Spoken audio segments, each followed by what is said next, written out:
Aking ibinabahagi ang kapayapaan sa bawat isa. Naway kayong lahat ay magkaunawaan lagi. Sa mamunting bagay, ito'y hihingi ninyo ng gabay at patnubay, pangununan ng Diyos lagi sa araw-araw ng inyong mga buhay. Higit sa pagtitipon na naroon ang presensya ng Diyos. Naway ang paggagalangan, ang pagtutulungan, ang pagkakaunawaan laging nariyan sa bawat puso't kalooban ninyo.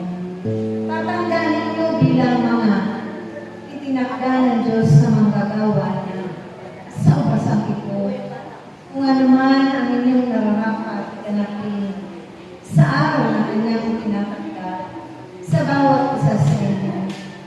Huwag ninyong kalilimutan kaliligtaan ang mga bagay na itanong sa inyong mga nakakatanda sa iglesia. Magpagabay at magpatulong kayo tulad ng paghihingi ng tulong, awa kabag sa Diyos. Dahil naririyan sila upang kayo ay malasakitan, nawain at tulungan sa mga bagay-bagay na inyong pinangako at sasagawa ninyo sa oras ng pagtitipon. Kaya kung kayo man ay may mga katanungan, huwag ninyong ipagkait ang mga bagay na yan.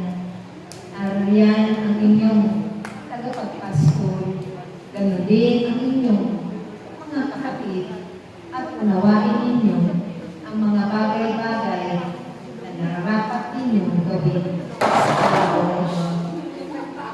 Huwag kayong magkait ng pag-ibig at pag-uunawaan na mga bagay na mabubuti. Lagi ninyong ibahagi ang mga bagay na iyan upang kayo ay lagi nagkakaisa. Bigkis ng pagtutulungan, pagmamalasakit. Dahil ito ang kalooban ng Diyos sa bawat isa sa inyo. Pipiliin ninyo lagi ang kagalakan, ang kasiyahan, ang malinis na puso sa kanyang banal na harapan. Dahil yan ang nararapat makita ng Diyos sa bawat pagtitipon ninyo. Siya ang nagtalaga at nagtatalaga ng mga tipanang oras, panahon at lugar. Dahil siya ang Diyos na nakakabatid ng lahat-lahat sa inyong mga buhay. Naway kayo'y maging tagapanalangin at tagapagtaboy ng lahat ng sayo na paparating. Ganon din ang mga kulang sa pag-alsa. Sila'y inyong ipanalangin ng inyong mga kapatid at kapwa sa mundong ibabaw na ito. Dahil sila'y nangihinaan ng panalangin, pagtitiwala at pananampalataya sa Diyos. Dahil ito'y gagampalaan ng Diyos ng mga himala at pagpapala, kasaganahan at biyaya magpakailanman. Naway unawain mo lagi ang aming itinuturing.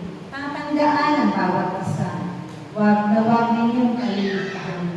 Dahil ito'y malaki ang naitutulong sa bawat kampanya ninyo magpakailanman.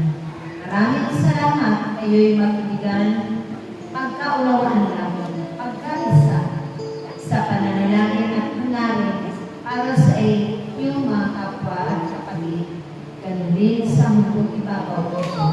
Dahil ang sanlibutan ito ay maraming mga tukso na pagkakasala sa paligid ninyo. At ito ang magiging sanhi na mananamlay ang inyong pananampalataya at pagtitiwala sa Diyos. Kung kaya aking mga anak, kayo ay lagi makipagtipan sa bawat tipanan na naroon kami, nagtuturing ng mga mabubuting bagay, banal at makalangit, magpakailanman.